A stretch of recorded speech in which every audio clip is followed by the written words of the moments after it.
This is a term created by Gerald Schoenewolf and a disorder that he has discovered. He calls it liberal narcissistic disorder.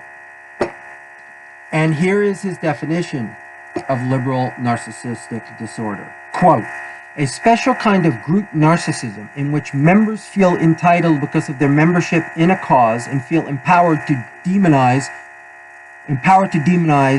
all who disagree with their gospel. The disorder is characterized by a bubble of conceit, which covers up a lack of substance.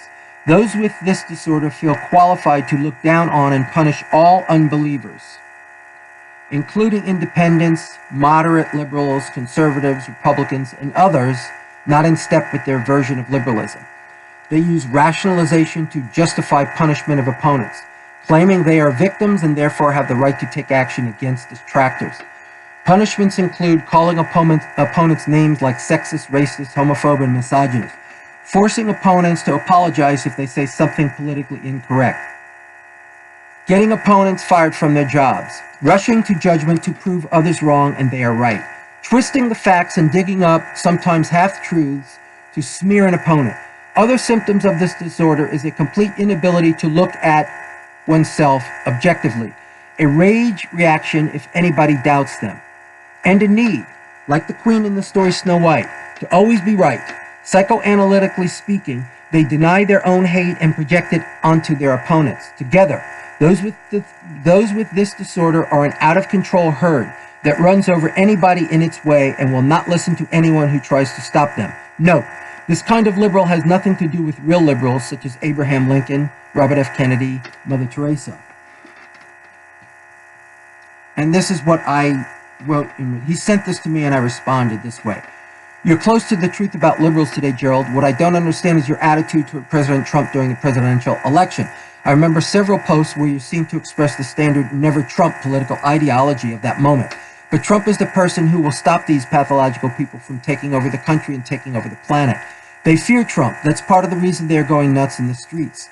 They are the corrupt 1% with far too much power in our society, and they're even more afraid of Trump than the unwashed mobs rioting in the streets. When are intelligent, reasonably honest, and fair-minded persons like yourself going to realize that you have Trump all wrong? Trump is doing something new in this country. He is introducing agonistic politics into our political system for the first time. I made another video, which is you can find here in my YouTube channel, hopefully if they haven't deleted it, called Trump's Agonism. He's introducing agonistic politics into our political system for the first time. The political ideology that brought democracy into the world in ancient Greece. This is what, it was actually part of their, it was a value in their culture.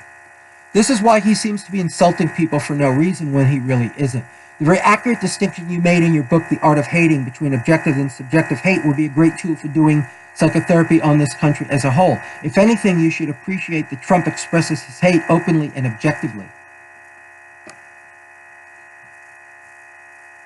Of course, this new DSM diagnosis by Dr. Schoenewolf is meant ironically and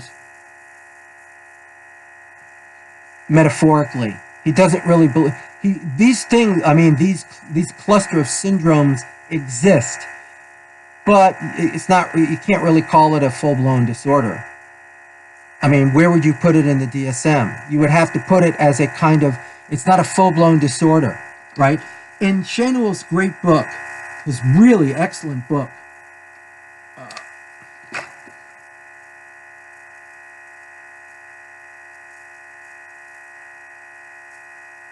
Sexual Animosity Between Men and Women, he makes a list of